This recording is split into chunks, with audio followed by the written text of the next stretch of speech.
Everyone, welcome back to our channel Sandeep lifestyle.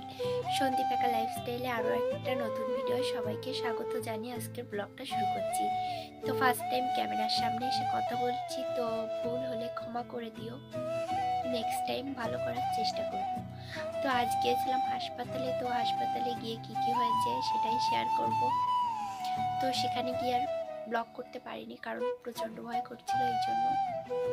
তো সম্পূর্ণ ভিডিওটা দেখো। তো সেদিন হাসপাতালে গিয়ে ডান হাত থেকে রক্ত নিয়েছিল, বা হাত থেকে নিতে পারিনি, কারণ আমার বয়সী একটা মেয়ে আর কি রক্ত নিচ্ছিল। তো ওকে দেখেই আমার ফার্স্টে ভয় করছিল যে এইটুকু একটা মেয়ে আমার হাত থেকে নিতে পারবে। তো কি বলবো, তো ও দুবারই হাতে ইঞ্জেকশন ফুটিয়েছে কিন্তু নিতে পারেনি রক্ত। তারপরে একটা আঙ্কেল এসে তারপরে সেই আঙ্কেলটা আর কি হাত থেকে রক্ত নিয়েছিল। তো সেদিনকে তো হাসপাতালে কেঁদেই দিয়েছিলাম, প্রচণ্ড ভয় করছিল। তো সেখানে গিয়ে আর ভিডিও করিনি, তাই তোমাদের সাথেও শেয়ার করতে পারিনি। তোমরা আজকের ভিডিওটা স্কিপ না করে দেখো, আশা করি ভিডিওটা অনেক বেশি ভালো লাগবে। আমি রেগুলার মাথা আঁচড়াই না, এই জন্য মাথায় প্রচণ্ড জড়া হয়ে যায়, আর এই ছাড়াতে গেলে তো প্রচণ্ড কষ্ট হয়। তো প্রায় 1 ঘন্টারও বেশি ধরে আমি মাথার জড়াটা ছাড়িয়েছি। তো ফার্স্টে তেল লাগিয়ে তারপরে হাতে ছাড়িয়ে তারপরে চিনুন দিয়ে আঁচড়িয়েছি।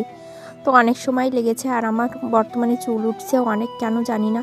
তো দেখো এদিকে আমার মাথা আঁচড়ানো হয়ে গেছে, এখন আমি বিনুনি করে থবো। তো আমি রাতে সাধারণত বিনুনি করেই শুই, এই জন্য আর কি বিনুনি করে রাখছি। আর এইদিকে দেখো কত চুল উঠেছে মাথার, তো কি বলবো, ফোনে তেমন একটা বোঝা যাচ্ছে না, কিন্তু অনেক চুল উঠেছে। তো আমার প্রতিবার এমনই হয়, অনেক চুল ওঠে আর কি। তো এই যে ভিডিওটা পরের দিন করেছি, সেদিন করতে পারিনি, অল্প অল্প করেই তোমাদের সাথে শেয়ার করছি। কি করব, ভিডিও তেমন একটা করতে ভালো লাগছে না, কারণ ভিডিওয় ভিউজ তেমন একটা আসছে না, এই জন্য আর কি। তো এই স্নান দান করে এসে সিঁদুর লাগালাম, মাথা আঁচড়ে এখন হচ্ছে কাপড় মেলে দিচ্ছি। আর এদিকে বাবা গাছের গোড়ায় সার দিচ্ছে, আর আমি কাপড়গুলো মেলে দিচ্ছি। তো আগের দিনে ডাক্তারের কাছে কেন গিয়েছিলাম তো সেটা পরে বলবো, এখন আর বলছি না। স্নান করে দুপুরে একটু ঘুমিয়েছিলাম, ভাত খেয়ে এখন হচ্ছে সন্ধ্যা পুজো দেব। তো এই যে পুজোটা দিয়ে তারপরে আমি রান্না করব। তো কি রান্না করি সবটাই শেয়ার করব। আজকে সিম্পল রান্নাই করব। তো এই যে আমার পুজোটা দেওয়া হয়ে গেছে।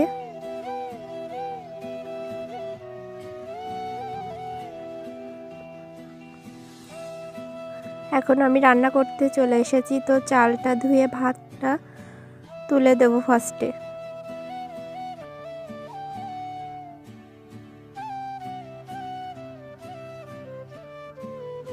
তো আজকে খুবই সিম্পল রান্না করব, তেমন কিছু রান্না করব না। তো ভিডিওটা তোমরা সম্পূর্ণ দেখো, আশা করি ভিডিওটা ভালো লাগবে। আর ভিডিওটা ভালো লাগলে অবশ্যই একটা করে লাইক করো, কমেন্ট করো।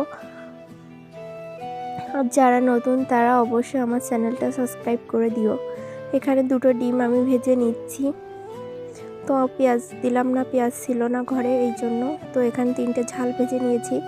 আর এখানে কি ভাজি ছিল এটা মনে পড়ছে না, তো এটা একটু গরম করে নিচ্ছি, মানে আর একটু তেল দিয়ে ভাজি করছি আর কি। আর এখানে ট্যাংরা মাছটা ওলকপির তরকারি রান্না করেছিলাম, সেটাও একটু ছিল, তো গরম করে নিচ্ছি। এই দিয়ে রাতে খাবো সবাই।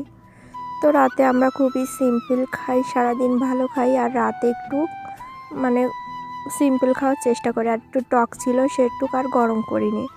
তো এই যে এখন ভাত খেয়ে দাঁত ব্রাশ করে সোজা ঘুমিয়ে পড়বো, বেশি রাত করব না। আর ফোন দেখতে দেখতে ঘুম পড়ি কখন জানি না। আর আগে যেহেতু বাড়িতে ওয়াইফাই ছিল, রাত হয়ে যেত, এখন আর বেশি রাত করি না, তাড়াতাড়ি ঘুমিয়ে পড়ি। তো ভিডিওটা ভালো লাগলে অবশ্যই লাইক কমেন্ট করো, আর যারা নতুন তারা আমার চ্যানেলটা সাবস্ক্রাইব করে আমার পাশে থেকো। আর দেখা হবে পরবর্তী একটা ভিডিও, ততক্ষণ তোমরা সবাই সুস্থ থেকো।